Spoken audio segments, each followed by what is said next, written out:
Okay, I think we'll get started. So welcome everyone to today's webinar. Thank you all for joining us.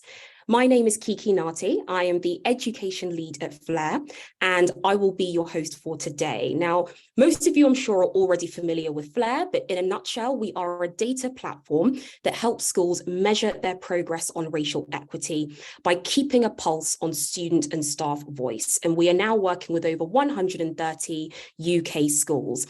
And today, I'm joined by a brilliant lineup of panelists, and together we will be discussing driving anti-racism in a largely white education system. But before we get into introductions and the webinar itself, I'm delighted to announce that FLAIR is proudly partnering with DARPL for today's webinar. Now, DARPL, which is short for Diversity and Anti-Racist Professional Learning, is a Welsh organisation that is collaborating with the Welsh Government to help those in education develop the tools to carry out anti-racist practice, and that supports the aim for an anti-racist Wales by 2030. So to kick off our partnership, and as part of this webinar, we have a Welsh translator in the chat function for any of our Welsh attendees who may require this. So let's now introduce our panelists. I have Jacob on the screen first. So Jacob, would you like to introduce yourself? Thank you very much, Kiki. Hi, everyone. Yep. So my name is Jacob.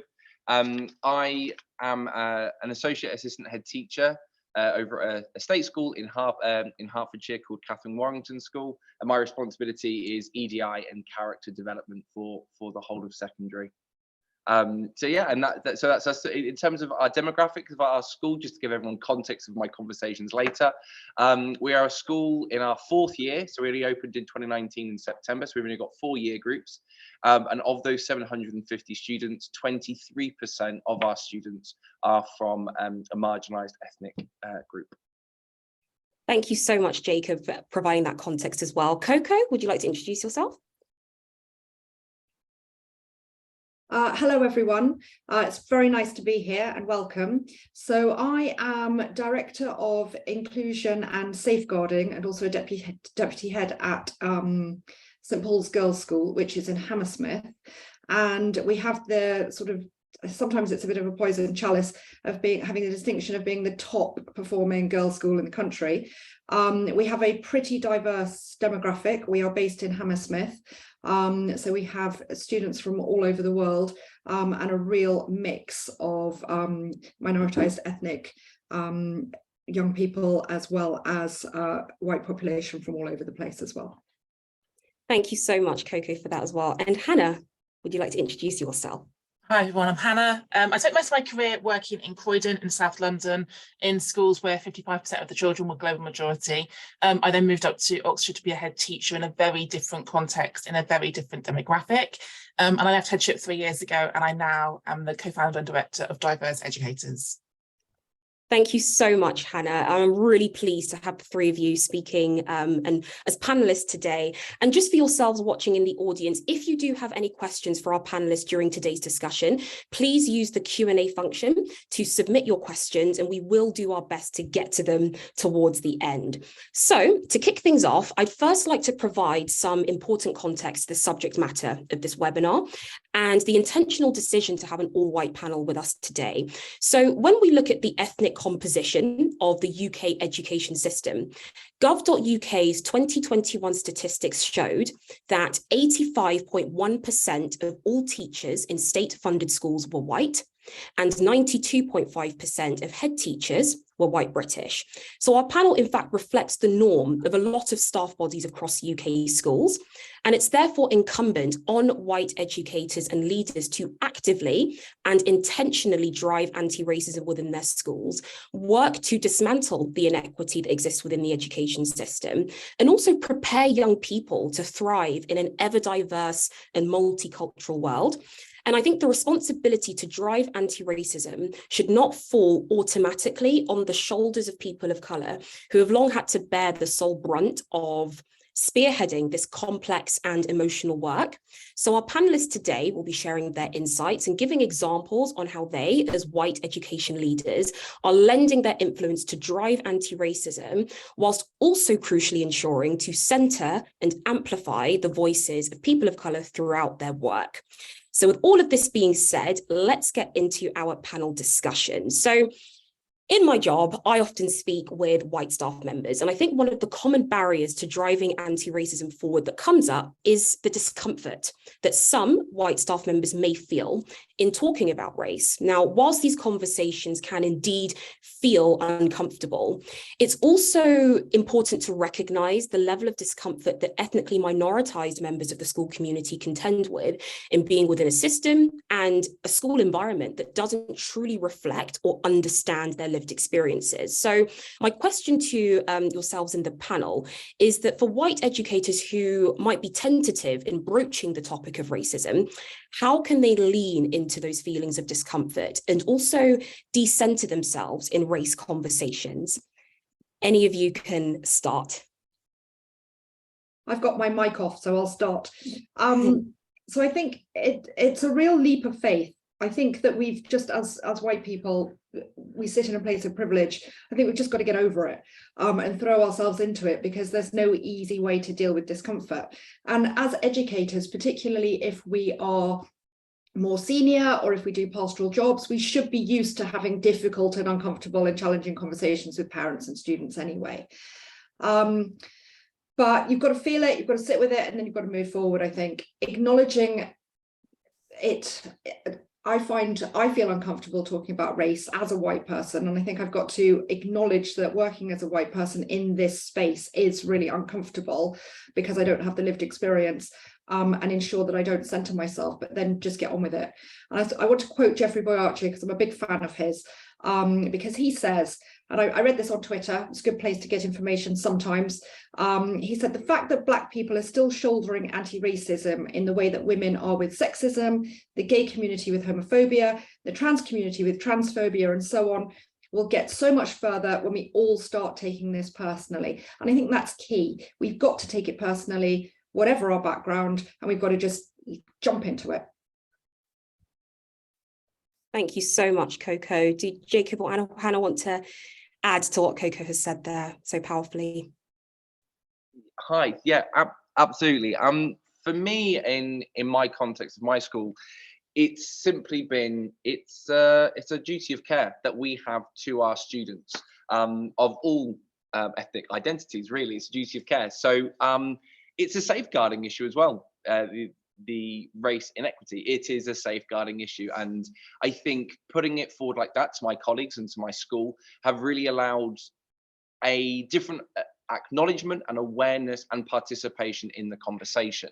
Of course, it has always, there's still met with worry, there's still met with all, but does this concern us at our school in our context? And because, you know, like as I said at the beginning, we have 23% of our students are of a global majority background. So it's like, but actually, yeah, for those 23%, we need to therefore make sure it's so important for them and their experience and learning.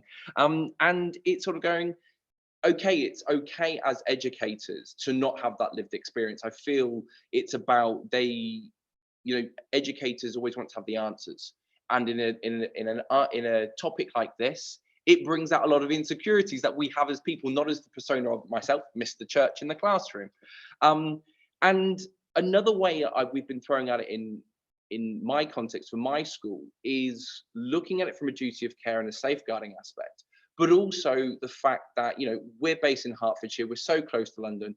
We need to prepare them for the world they're walking into in a couple of years' time. And, you know, they need to learn how to navigate all these situations and the realities of 2023. You know, I do believe education is a little bit behind the times when it comes to how offices work and all the things like that. So as much as school needs to be a forgiving place and a nurturing place and a space for children to make mistakes, and you know, staff as well as that to make mistakes, there still needs to be an accountability of going, you know, the world you're walking into, you're going to be held accountable for every interaction you have, how you conduct yourself. So duty of care really is our take on it.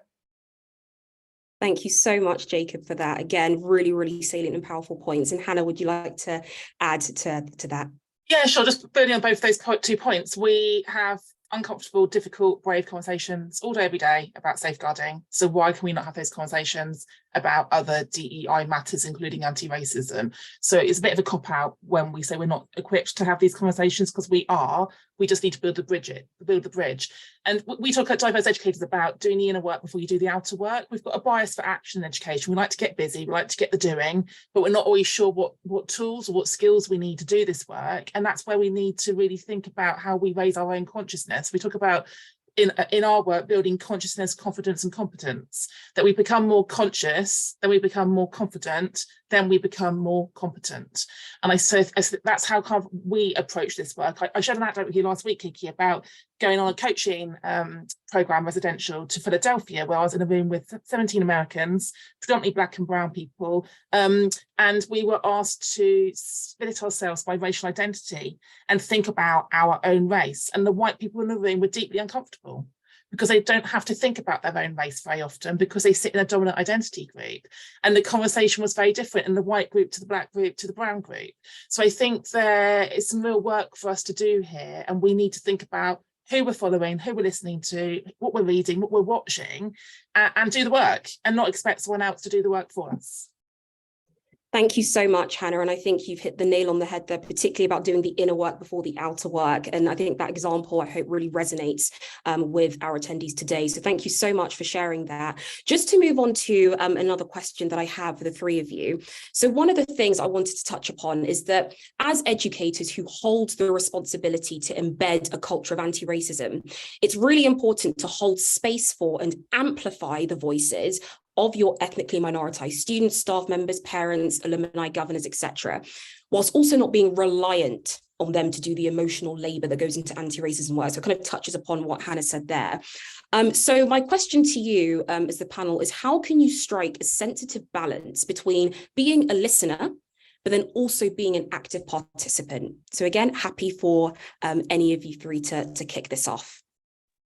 I'm happy to do the reverse order. I'll go first this time. Like for me, it is, we do need to recognise the power dynamics. Schools are very, very hierarchical workspaces, particularly secondary schools. And I think we need to recognise that. And we always use the word of power and privilege, and it causes such high levels of discomfort and jars people who don't recognise that they've got power and privilege. So I think that's where we need to start, recognising, identifying, being aware of the power dynamic within the school, but in every space within the school. In your SLT meeting, in your governing body meeting, there'll be a power dynamic that might be unsaid, might be unspoken, but we need to become more conscious of it. And then it's about how we disrupt and dismantle that power. So the other example I shared with you last week, Kiki, was about how Citizens UK work, and Paula Musi and the team do work with, like, how someone put a question in the webinar function a minute ago about how we do this work with parents and carers, because quite often it's the white SLT inviting in the Black and brown parents into a space that is controlled and the agenda is set by the white people in the room, and that's not good enough. We think we're doing the work, we're being really sincere and intentional, but we're not changing the space. If that space was co-created by a Black parent with a white SLT, the white SLT is the one making the tea, the Black woman is the one chairing the meeting, the power in that space is then inverted. So I think we need to be much, much more aware of the power distribution, who's talking, who's listening, but actually the different functions we have within the different spaces as well. Thank you so much. Yeah, carry on, Coco. Sorry, Kiki. I think that's absolutely right. And I'm glad, Kiki, that you phrased the question as it's about a balance, because it is about a balance. It's such a complex area and there's so many sensitivities. I've just been looking at the questions and lots of people are talking about the sensitivities, even about using the word race. But obviously sensitivities for white people in particular in talking about it. So it's got to be really sensitively handled in school. But the power dynamic is key. And I feel really strongly that how a school sets up its D&I department is very much part of that. And it's really, really important, I cannot state this enough, that schools have their D&I person, or at least their main D&I person, who's on SLT, because without that, they don't have the power, the gravitas, the station, whatever word you want to use it within the school, to influence and to make decisions and to see action actually carry through and then culture change. In terms of doing the work and having those conversations and who's doing it, affinity groups are really important. It's about listening to staff, listening to students, listening to parents. Obviously, expecting people of colour to do the work is absolutely not okay. But sometimes, or often, or depending on your school, people of colour will want to do some of that D&I work and some of that anti-racism work in school too. So it's important to talk to them, to understand their lived experience. Setting up an Afro-Caribbean society in both former schools and my current school, the first time it happened was because a couple of young people asked for it. So we did it. And that was incredibly powerful in terms of carving out a time and a space. And also just alluding to one of the questions about how you do this, how you talk about this when people get offended, people get upset, people don't even like the word race to be used, because I'm picking this up from the questions here. Creating that trust to start off with through these small cultural changes that lead to larger cultural changes is really, really important.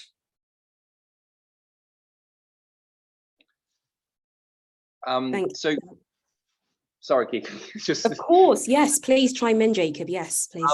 So for myself on this one, it'd be just really to share sort of what we've tried to do in our context at our school of how to balance being, you know, an active listener and to participate and to actually to start the work. So we pride ourselves, or try to, being a research informed school, evidence based. That's where we're making our decisions, not just on a whim because we felt like it. And we've been really, really fortunate. When back in the start of the academic year, we've started our collaboration with Flare, and that was the first bit that gave us our research, really, of going, right, here is the data, here's what our students are telling us. And it was from that then gave us that platform to go, all right, now let's listen to our parents, let's listen to our staff, and about their experiences. Not just about their opinions and what their views are, but their experiences, and facilitating a space where, because this is the first time we're creating this space and opening this conversation. And I think the most important part that we've done is facilitating a space where people can be emotional in their response, and let it all out. And our job, and it was myself in my head, and we sat there in these meetings, was to sit and do nothing but listen and thank them for sharing their thoughts and their feelings, their opinions. Not to pass our judgment, not to put our professional judgment on anything, just to sit and listen. Let them sort of tell us exactly how they've been feeling for so long as being part of our school community. And it was through that research that we've then become, active listeners, just to sit. And because I can't talk to colleagues, I can't ask my SLT to back me or ask the wider school body to back a movement or a culture change or anything if they're going, well, where's your evidence? So by actively listening, it's given us then the tools to start then being an active participant. Because I believe if first of all, if you haven't listened, then how can you even participate in the conversation? And again, always coming back from our point of view, for our school, it was so important. It was from listening to our parents, their experiences, our staff, our students, listening to the recommendations made by yourselves at Flare, the bystander campaign, the use of language, what's going on in the curriculum. It's really, we've been demonstrating how to be an active participant, like I keep saying, is by being evidence informed, both quantitative and qualitative data in front of you. That is the only way you make people listen. And it's from that we've then, it's kind of going, well, what do we do best? Myself here, I always feel I'm no expert in the field of race equity. I'm the EDL lead. I'm learning as we go. Like every time there's terminology, I'm learning. My head's in a book. I'm listening to a podcast. And it's that, and I'm saying to colleagues, it's that pedagogical cycle we all know very well. What do you do as a teacher? Well, you learn something, you teach it, you review it. And if you can keep that cycle going, that is, for me, is how we can really be an active participant. So I can't go, right, we've done a parent voice, tick. I've listened to our students, tick. Okay, we take it, we try something, we implement it. Now let's get their parent voice again. Let's get student voice again. And then we keep that cycle going, just like we would any scheme of work and anything really. Brilliant. Thank you all so much. And I'm sure that everything that you're saying is really resonating with the audience. And I can also see the chat function is very, very busy right now. So yeah, thank you so much for sharing all of your points. I just want to kind of segue into a question for yourself, Coco, actually. So one of the things that you have mentioned is that when deciding whether an incident is racist or not, it's usually an all-white panel that's making that call.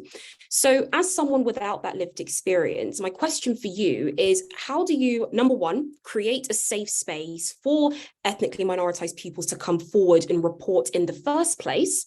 And two, instill trust that these types of incidents are knowledgeably assessed and dealt with? It's like a two-part question. Okay, big question. And yes, I have mentioned that quite a number of times in various talks that I've done, or just speaking to people about anti-racism generally, that the irony of a panel of white people with no lived experience deciding whether an incident constitutes racism or not is astonishing. But the first part of your question, in terms of creating a safe space, I mean, there are so many different facets to that answer, because it's not something that just happens overnight or you do immediately. And I think Jacob was just saying quite a lot of things about creating a safe space that are absolutely right. But it's got to be the school's overall EDI strategy and then the implementation of that strategy that's going to be creating the safe space and the culture of safety. So doing little things doesn't really create a safe space. It might help, but it doesn't create it, or at least not for a very long time. You need all the different areas of school life addressed, whether it's having a greater number of people who are of colour who are students, but also your governors, your senior leadership team, your teachers. So representation is absolutely key. It's got to be everything in your PSHE curriculum and in your training for everybody, so students, staff, everybody, about cultural competence and racial awareness. It's got to be curricular, so decolonizing the curriculum. I think I've already talked about the power of creating affinity groups, but the entire culture needs to be one where people of colour and other ethnic and religious groups feel seen and heard and can come forward and will come forward. So in terms of that hopefully does instill trust over time. And I was really interested in hearing what Jacob was saying about listening, because that is so important. You can only amplify other people's voices if you listen to what they have to say and then give them the space to say that. But if you've only got white people on your disciplinary panels at whatever level, whether it's at a low level incident or all the way up to a stage 3 governor panel, and they're not culturally competent, or they don't have the knowledge, or they don't have the lived experience, and picking up what Hannah was saying about being in a room where people are talking about their race, and white people, just by nature of position in Western society and white supremacy, being the dominant group, often haven't thought about race. They're not minoritized as an ethnic minority. So they don't know how to talk about these things necessarily. So in order to help with that, I think your policies have to be incredibly explicit.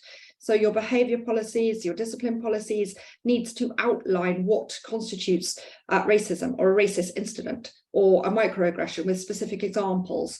And then, of course, staff need training around really understanding what that is and having clarity on what racism looks like, so that it can't be brushed off as a joke, or as they didn't mean it, or it wasn't intentional, or all the things that I've heard.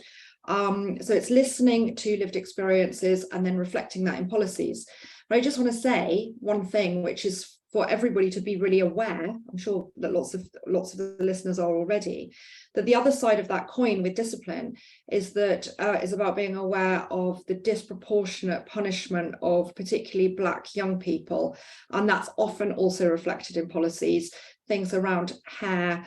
And there's lots of really good research done by the Runnymede Trust in particular around adultification of Black children. So have a look at that.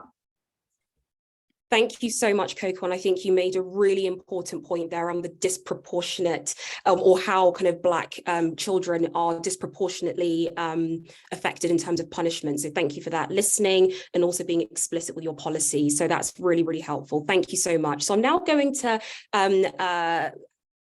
give you a question, Jacob. So You mentioned before that you are, in terms of your context, that you are within a school that's based in a predominantly white area, and you yourself are the EDI lead. So my question to you is, what advice would you give to someone who, like yourself, wants to drive incentive to speak about race in an environment that is less diverse, and also influence decision-making as someone who is not a head teacher, but sits within middle management? So it's been quite a journey to get to the part where I'm an EDI lead at a school, which considered probably there wasn't even a need, or even knowing this role even existed within school setups. So it started a few years ago, really just of my own personal interest, and that's what, like all schools, who wants to run an assembly? What's your interest? Let's go for it. So, this started in 2019, actually, of just going, okay, what are we as a school doing this? No one. Okay, I'll pick it up. Can we do this? Can we do that? And we were, recognizing Black History Month, which we'll probably go on to later, but, which can be deemed now in my learning quite tokenistic, but at the start, can we just, let's have a conversation about things. And it was that then took a 2-year journey for our school to even go, right, we need an EDI lead in our school. And I believe when they first created the role, I think it was probably, oh, that's nice to put on some nice events and put some nice things up around the school. Oh, let's tick that box. Oh, look at us with an EDI lead, lovely. But then actually what it was is then it created a need. And that's what was so important. So I showed the celebration aspect, the importance of showing community. That was lovely, because that's the nice things that everyone likes to get on board with. Oh, aren't we a nice school community? And it was I was then able to go, right, you're with me now on the importance of community. Now let's dive in a little bit deeper here. And it was then going, okay, so let's have a look at this. So it was starting the conversation with colleagues, and trying to show a need. Like I said, we were finding things to celebrate, Black History Month, Eid, Diwali, etc., etc. But then, as I was getting deeper into it, I was then given the space to try and facilitate some learning for staff, some CPD sessions. And I made that rookie error of taking all the things I was learning and trying to put it out onto staff. So one of the sessions I led was microaggressions. What are they? Let's talk about it. And then staff, predominantly white staff went, well, I might as well just not say anything then, because I'm damned if I do. I'm just going to. And it's like, okay, that moment of reflection going, right, what's our journey here? So actually then it started even smaller. So most recently was going back to basics with staff. Okay, staff, let's, what do we mean when we say race? What do we mean by ethnicity? And actually, because I work in a school where people are asking me, well, why can't I say this terminology from decades ago? Why is that still offensive? And so waffling a little bit, but it's about that need. It's showing the need is for me. And it's from showing the need, will you then be able to get people's attention? And as a middle leader, and that's the most important part of the question, is I was grateful to be able to show the need, lovely. But SLT still weren't listening. So it was only when I found Flair, and I was fortunate enough to find recommendations of Flair, then Speak Yourselves and Frown, was then I was able to get Tony, my head teacher, on board and get the data in front of him. And only when I was able to get statistics in front of him, as I said before, SLT don't like, they can't argue with statistics, right? When I put that in front of them, showed the data in front of them, only then were people going, okay, let's do something. So my advice to anybody was start small, show there's a need, show there's want, that it's not an extra TLR responsibility, because we're all so busy in education anyway. You can show the need, get the buy-in from colleagues, then go to SLT, and somewhere like yourselves, Kiki, at Flair, it's invaluable work, and that's what puts people in the right frame of mind. Thank you so much for that, Jacob. You said a lot there, which I think is so key. And I think especially as it relates to you being in middle management and having the data as the key way to actually get SLT on board, because without the data, you can't lie with data. And once you have the data, that will then drive the incentive to actually escalate the issue and make sure that it's addressed in a tangible way. So thank you so much for that. I have a question for you, Hannah. So you used to be a head teacher yourself. And one of the things that you have done as part of your DEI work is to lead on a number of the DFE equality and diversity grants. And so that's kind of building large leadership development programs for Black and ethnically minoritized leaders in education. So my question to you is, how can white leaders and educators lend their influence, and touching upon what I said earlier, how can they lend their influence and privilege to create opportunities for and also develop talent in students, staff members of colour? It's a great question. So I do want everyone on the call to think about their sphere of influence. Someone put in the chat earlier on about like gatekeepers and gate openers. I feel that I'm a gate opener. I'm outward facing. I'm always looking for opportunities for myself, but for others around me as well. And about 6-7 years ago, there were these pots of money from the DFE that teaching schools could bid for. And I was in the position at that point to bid for that money. And then my natural inclination was to bid for the women leadership one. That's what I knew. I was doing loads of women work, but we could bid for multiple pots. And we had a women leadership program, and alongside it, a BAME leadership program or global majority leadership program. And it was really needed in the institution I was working in. I was working in a big trust in South London where we were serving 55% children of colour, and we weren't seeing that represented in the staff. And with some of the kind of the terminology I was introducing to my colleagues was things like the concrete ceiling. Like everyone's familiar with the glass ceiling, but not so familiar with the term concrete ceiling and where these systemic societal structural barriers sit above people of colour within the system. So we were serving these Black and brown communities and children, but we weren't seeing people of colour get above middle leadership. We weren't seeing them represented on SLT or governing bodies. So this leadership pathway programme was an opportunity for specific targeted interventional training, but also mentoring, coaching, sponsorship, and sort of like networking. So for a lot of the people who came on the programme, they travelled from around the country to join us in London. They were the only person of colour in their school. They didn't have a mentor or a coach who looked like them. They didn't have a sponsor of someone who knew their skill set and could back them. And the research and the data shows that makes a massive difference, that you might not have a high level of belonging within your school, but you can have a high level of belonging within the system if you have a support network around you. So the funding went, but the legacy continued. And we found other means and other ways of funding those pathways. I'm a bit of a wheeler dealer, so finding ways to save money on adverts and using the money instead for CPD made a massive difference. And I think one of the things we need to really think about is who gets access to CPD, who gets nominated to do leadership programs, who gets an opportunity to be mentored or coached or sponsored, because quite often people find people who look like them, think like them, behave like them. So white men are sponsoring and advocating other white men. If we can be intentional about diversifying our network and our circle and thinking about who we're advocating on behalf, that could be a massive game changer.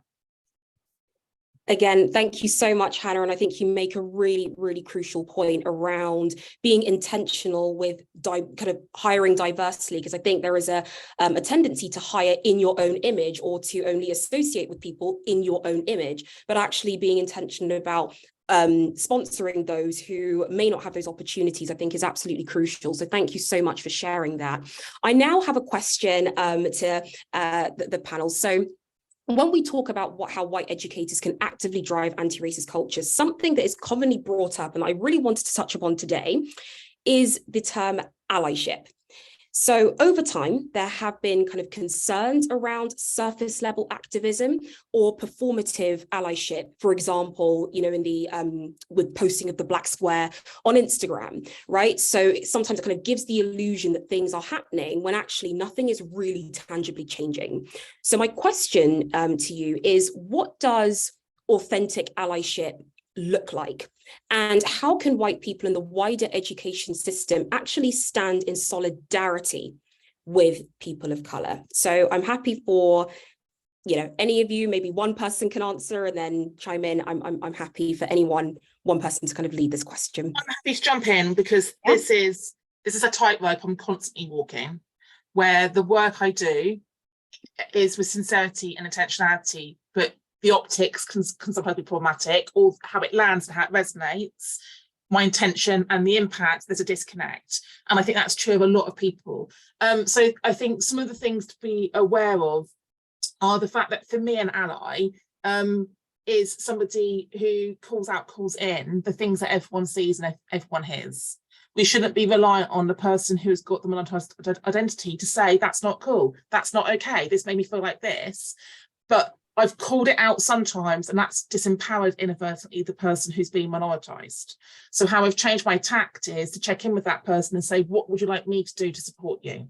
Would you like me to be your bodyguard? Because I will, and I will go and sort them out. Or would you like me to come with you when you go and tell them? Or would you like me to help you compose that email? Because otherwise we inadvertently disempower the person we're trying to empower. So I think that's the kind of the trickiness of it. Just as a book to recommend that really helped me think about it was Emma Dabiri's What Can White People Do Next? And she suggests the idea of accomplice rather than an ally. I find that term slightly problematic because I think it criminalizes it, but that's a different kind of conversation. But an accomplice is someone who stands shoulder to shoulder in solidarity with the person, whereas there's still a slight power dynamic when it comes to allyship. It can feel like it's being done to you. And the other problem with allyship is that sometimes the person who is supposedly serving the person who's being oppressed then gets more amplified, it gets a bigger platform, and gets more prestige. And we see this quite a lot with like male allyship to women. They're bigging themselves up for helping a woman. So we've got to be really, really mindful and aware of that.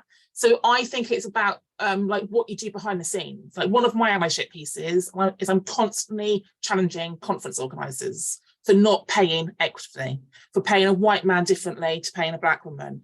My piece is no one needs to know that. I don't need to tweet it out, don't need to email anyone. I'm constantly having that difficult conversation, which makes a massive difference to a lot of my network that they're being paid an equitable fee. That's brilliant, Hannah. Thank you so much. Coco, I can see that you wanted to chime in there. Just because picking up on the payment thing, I think that is so critical, particularly in schools, because we rely on goodwill all over the place for getting people in to do talks and all kinds of things like that. But it's just absolutely paying people for their work always. And there's lots of research around how people of colour, black and brown people, are paid less or paid nothing for their work. So it's really important that we do. But I really struggle with allyship. It's got to be active and constant. It's obviously not wearing a badge, although there's nothing wrong with wearing a badge from time to time. But it, you know, on a school level or any institutional level, it's got to be around the policies, recruitment, representation, active and constant challenge and change to the culture. You know, so it's not just tweeting or having a diversity calendar. But I really think that as individuals, and this goes back to what we were saying very early on, it's got to be around taking responsibility to educate ourselves so that we can be those allies, but not centering ourselves in the discussion, but education, books, TV programs, podcasts. There is so much out there, and it's ensuring that we are always open and curious, and that being an ally isn't always about calling out bad behavior, or, as Hannah says, finding out what is going to be helpful in terms of the bad behavior, but it's also celebrating and understanding those other cultures. So it's really about engaging with Black culture, and finding out as much as you can all the joyful and wonderful things that go on in Black communities around the world, and particularly if you're lucky enough to live in London, as I do, or there are so many different areas in the UK where there is so much going on. So it's really being open and curious and engaging with that, and carrying on learning, but not centering yourself in it, helping other people. Great. Thank you so much, Coco. And again, I completely agree about immersing yourself within the culture. So thank you so much. I'm just going to swiftly move on to another question that I have, which basically is just around the fact that if there is an EDI lead at a school who is a person of colour, they often feel that they are the only one to take on the responsibility of anti-racism work. So how, as white staff members, no matter your role, can you support them? So yeah, happy. Yeah, Jake, jump in. Okay, I'll jump in here. I think first of all, it's quite simple. don't be microaggressive in yourself in the way you approach that member of staff, assuming that because they might, and that's the really important thing, because they might have a similar lived experience to the one that's gone on, they're the best person to deal with. Even, you know, and I'm going to go from my own thing now of my own protected characteristic identity. People are going, oh, there we go, Jacob, can you deal with this? Like, well, who's the student? I've never taught them. I don't know the family. I've got no relationship with anyone involved in this, yet you believe I'm the best person to deal with this situation. And I think the best way to support is show engagement. And so I think what we have here, and I kind of from my experience, is we're all very, very busy. Everyone's got their TLRs and all the things, and it's very much going, oh, you're the EDI person, that's your job. I've got my own stuff to do. And, you know, but that's not how this one works. That person is the facilitator. They lead it for the school. That doesn't mean they're there for every situation, every incident, whatever's going on. So, and, you know, not everyone has enough time. So it's about asking the EDI lead, you know, what do you need from us? You know, what can you give us advice on how to handle this situation? Or I've got to have this difficult conversation. Can you, you know, as Hannah, you were saying, do you want me to be there with you? Do you want me to go through it with you? What, you know, the EDI lead, in my personal opinion, is about empowering the rest of your colleagues to be an advocate in their daily teaching and all their interactions. Not, oh, I don't know, can we give that to the EDI lead? Because it makes it a subject category, and what that does is it blocks from the integration of race equity and visibility representation in every conversation, in every part of the curriculum. It's very much, it compartmentalizes it and goes, but we're not talking about that here. We're actually talking about, no, it's all in one the same. So that's my thing. It's kind of having them empower your EDI leads by getting them to be the leader. Facilitate the learning in the school, not be the person who is the teacher of 1,000 students and 40 members of staff because it's their duty of call. And the most important thing, that will only work when it comes from the top.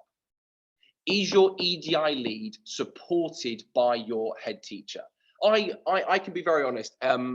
I have always been very, very fortunate to be supported. However, when I became the EDI lead, as I said earlier on in the conversation, I do believe my school thought it would be a lovely tokenistic thing. Throw some events together, make sure we've got some posters up, great, we're doing things. But then actually, after a year and a half in the job, I wasn't having the impact. I led a middle leaders curriculum lead meeting on the importance of diversifying our curriculum, decolonizing curriculum. I might as well have been banging my head against a brick wall because everyone, oh, that's lovely, but that's a nice fluffy extra. And I've actually got to do my data. I've got to do my behavior report. I've got to make that phone call or whatever. And it wasn't actually until I spoke to my head, and there were some associate assistant head jobs going actually at our school. And I presented being an EDI lead as the need to be an associate assistant role. That him then buying into my role, that job, he then standing up in front of his staff and saying, an associate assistant head teacher is EDI. You will buying in, you know, this is what we're doing as a school. And him speaking for me and going, right, I'd now like to introduce Jacob, who's going to talk to us all about diversifying our curriculum. Him saying that changed, was completely different. And the staff are going, okay, the boss is talking, right? What do I need to do? Rather than just the fluffy EDI lead that I am at my school.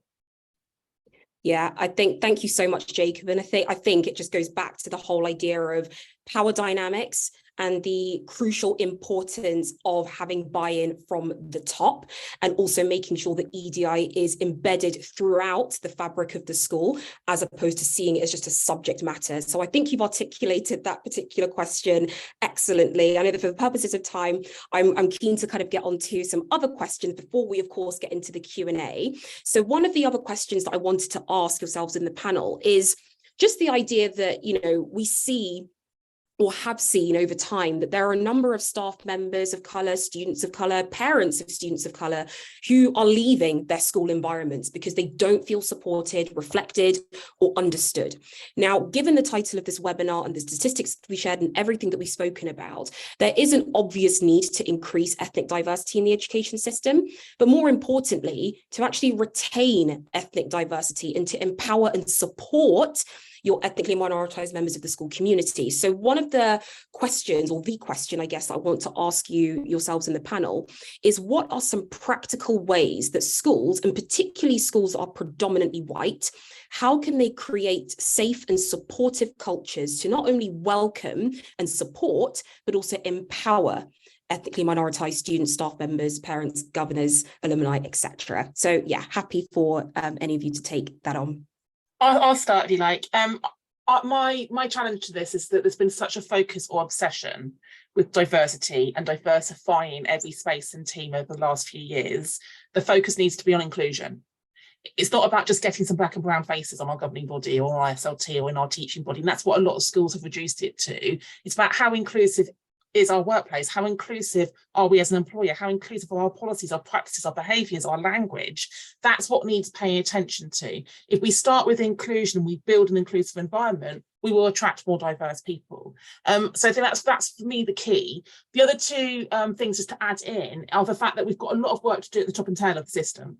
So we are under recruiting into the sector, and we are losing what we do recruit into the sector when it comes to racial representation. So there's now an anti-racist ITTE framework. So everyone should be familiar with that and aware of that, and using that for our beginner teachers and for our ECTs to inform what we're doing there. And at the other end of the sector, we've also got now the anti-racist framework for governance, because governance is often a predominantly white space, and how we can really intentionally diversify that space, but also educate who sits in that space. So when they're doing the next recruitment round for a head teacher or a deputy head, we're not recruiting in the image of ourselves. So there's a couple of key frameworks there that should be on everyone's reading lists. Brilliant. I agree with that. Agree with that very strongly. We've been doing a lot of work around recruitment, and Hannah's absolutely right that there's no point having more black and brown faces within your school, particularly in the teaching level, because I think we'd all agree that there are black and brown faces often in admin and operations, but not teaching and particularly leadership roles. So it needs to be across the board of teaching staff, but there's no point having that if it doesn't feel inclusive. But ultimately, I think that all of the different pieces of the EDI puzzle have to all be happening at the same time in order to create an inclusive environment. You've got to have representation, because youngsters need to see people that look like them in positions of responsibility, and need to see people that look like them who are making decisions about the policies and the structures and so on. But it's got to be in PSHE, it's got to be in training, it's got to be in celebrating the diversity. It's all of those different pieces. One single strand doesn't work on its own. And I think, just as a general kind of caveat, and I say this to myself, I'm very impatient. I want it all to have happened yesterday. I want the world to have changed now, but it takes time. It takes time, and it's constant work, and we've all got to be doing it.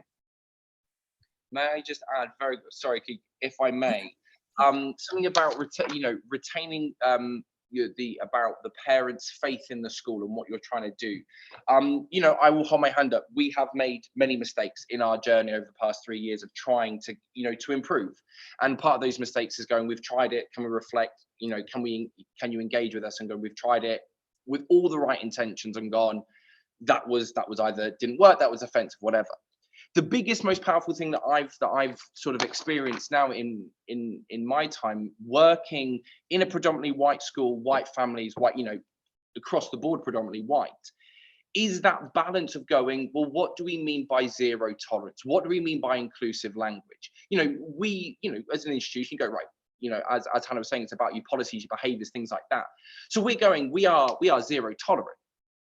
But then people are going, oh, but my Jimmy didn't mean what they said. They didn't know what it meant. And the majority have that same feeling of going, well, they've said sorry and they didn't know what it meant. So then if as a school, you go, well, education is the key, and we've done loads of support with the perpetrator or the person who's used derogatory language, they now feel better. Good, well done.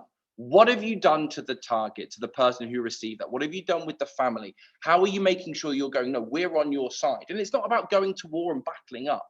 Because it happened, I'll actually talk about a real experience. And that was a mistake we made. This was from a mistake we made. I was like, education is the key. We're educators. We need to put people forward. And this black mum openly said, and she just said, that's all well and good that this child has said sorry to my daughter. And they've learned this valuable lesson, great. But their apology doesn't change the fact that my daughter's self-worth has just been taken away again. Her self-worth, the way she's perceived in this class, the way has been taken down a few notches. So actually, by being actually a little bit firmer and actually showing support, solidarity, going to parents, right, how, in these instances, how do you want us to deal with it? How is the best way? How can we work with you, the perpetrator, et cetera, et cetera? That's seen the best shift. And even our parents of our year 10s, our founding students, who it's really sad and quite emotional to say they won't be at the school I want them to be at because of the journey we're on. But the parents, and it's sort of a sad thing of where we are as society, they're just grateful we're trying and we're trying to listen. But knowing that if we can retain them there and get them on board with what we're doing, long down the road, by the time our year 7s are at the top end of the school, hopefully that cultural change has come in. So even if we, our demographics aren't going to change, we're always going to be a white dominated area. But if the small groups of everyone is seen, heard, valued, and that's really important, seen and heard, then retention is not ever going to be an issue. We're inclusive, as Hannah said right at the very beginning. Brilliant. Thank you so much. Yeah, really, really great points. I'm sure the audience are taking away. And speaking of which, I just have one final question before we swiftly move into a quick Q&A. What is one thing, just a quick line that you want to leave our audience with today? So yeah, happy for one line from the three of you just to leave our audience with. Talk to your parents. They are such an invaluable resource, especially if you're like me, at a from a large white background in terms of your demographics of your school. Just talk to them. They're just invaluable. Thank you, Jacob. Coco? Yeah. Education. Keep learning. I hope that as teachers or as educators, that's what we like to do anyway, is to always find out more and keep learning. But as I said earlier, there are so many amazing resources out there. Podcasts, following people on Twitter, books. I mean, anything by Jeffrey Boakye is a good place to start. Brilliant, Coco. Thank you. And Hannah? Mine is consciously diversify your network, not only your own personal professional sphere, but also around the school. Because if you do that, when you do put an advert out, you're going to have a more diverse talent pool looking at that advert. You're going to have more diverse support and perspectives around that school. But it takes time. You can't just think you're going to put an advert out and suddenly get more black and brown people applying for that job. So it needs to be really intentional, really purposeful. Are you following people who look like you and think like you, or are you breaking out of that comfort zone? Yeah. Brilliant. Thank you for 3 amazing points I think would resonate with our audience today. So thank you so much for sharing that. So for the last few minutes that we have, we are going to do a Q&A with our panelists. I can see that we have a few questions submitted, and thank you so much for engaging in the chat function as well. Now, we kindly had some questions submitted prior to today's event. So typically we would start with these questions before looking at the ones in the Q&A function, which actually quickly brings me on to this, that we always love hearing from yourselves as attendees in the audience, and we actually would encourage you, especially for our future webinars, to submit any questions you may have to us in advance, because number one, your questions will help to inform the sorts of things really that you would like answered, and it also gives our panelists the opportunity as well to just have some time to reflect on how they'd answer the question. So I just wanted to mention that. But in terms of one of the questions that was submitted prior to today's webinar, how should teaching staff address poor behaviour with ethnically minoritized students, kind of 16 to 19 sixth form college, to ensure that it isn't perceived as targeted or racial harassment? So do either of you want to take that on? Now this is going to be, this may not be the correct answer, because there's so many variables, isn't there? I think for me, it's first step is context. Where were you? you know, first of all, make sure that the person you're talking to about behavior, that they feel that they are being heard and they're being listened to, and they have an opportunity. It's not just, I've been told this, you did this, or that didn't happen. It's listen, where are you, and actually actively listen to them. And you know, and look at that power dynamic that Hannah was talking about earlier on. Okay, was it a dynamic between, in a predominantly, were you hyper visible in that situation? So maybe that was it. It's a white class, in a white teacher, predominantly white classroom. So the person who's of a global majority background is hyper visible. What's going on? And then it's being aware of culture and how that impacts identity and behavior and response. What was the subject matter? What was the conversations with your peers? Wider context. And then, as always, as all we do with educators, you look at the behavior, not the child. So you look at the choice. And knowing, being a little bit more literate, you avoid certain words. So if I'm talking to a black boy, I'm not going to use the word aggressive. If I'm, and I'm not talking, and if I'm talking to a female, I'm not going to talk about, the word, words like sassy, over emotion. No, take that rhetoric right out. Look at the behavior, talk to them as a human being about the choices they have made. Yeah. Excellent advice. Thank you so much, Jacob, for sharing that. Just to move on to another question, how should we approach ensuring that the voices of all ethnically minoritized people are heard and used to shape policy and practice in our 16 to 19 institution? So again, happy. I'll take that one, but I'm going to build on what Bryony's put in the chat as well about how sometimes you've been given a role or a post, but you haven't been given the kind of the space or the leverage to be able to fully fulfill that post as well. So this goes back to the kind of the data we're using. So doing your survey to get your data and leveraging that data, like Jacob said, the data does, I'm an English teacher. For me, words do the talking, but for a lot of my peers, it was the numbers that did the talking. So it's working out what people need to see and what people need to hear. But it's also about, I always ask the question, like, who's in the room and who's not in the room? When we're consulting on that policy or we're looking at that strategy or that action plan, we need to be expanding who's sat around that table. So Bryony, I think you probably need to find someone above you who is your sponsor, your advocate, the person who's going to be making sure they're talking about the work you're doing. And if you don't find that person within your school, then you need to be networking and finding that person outside of your school to help you navigate that work. So brilliantly said. Thank you so much, Hannah, for that. Just to move on to maybe just a couple more. One of the questions I want to ask the three of you actually is how have you arrived at a stage where you are so confident in talking about race? I know that, one of the things we touched upon earlier was the fact that there are a lot of people who feel a sense of discomfort in broaching this topic. So how have you yourselves reached the point to be able to speak so confidently about this? I'll take that first. First of all, I'd just like to say I don't feel particularly confident, because I've got to be confident enough to do it, but I'm never going to be. There's no such thing as being an expert in this. I don't think. You can have experience, you can learn things through doing the work, but I think what gives me enough confidence to do it is that several things. Number one, I came to EDI via safeguarding. I was a deputy head pastoral and DSL in the school for many, many years, still am DSL. And I think that safeguarding and EDI intersect so much that you end up having to have those conversations. And I think that also through working in safeguarding, you see such a horrible correlation between people with protected characteristics, particularly race, and your vulnerable children lists or your safeguarding lists or whatever it might be. And that inspired me to gain understanding, experience, learn, do the work, and so on. But I think also confidence has to come through talking to and listening to people with lived experience, so that in the absence of people with lived experience being listened to by those who should be, I can now do that a bit. And as a white person in white schools, I am sometimes taken more seriously than other people might be, which is terribly sad, but it's true for the moment. So that gives me the confidence to do it, because I feel like I should be doing it. I'm in a position of immense privilege. I should be doing it. So I've got to upskill myself. I've got to learn. I've got to just do it. Goes back to what I said right at the beginning. I've got a leap of faith. Just jump in there, do it.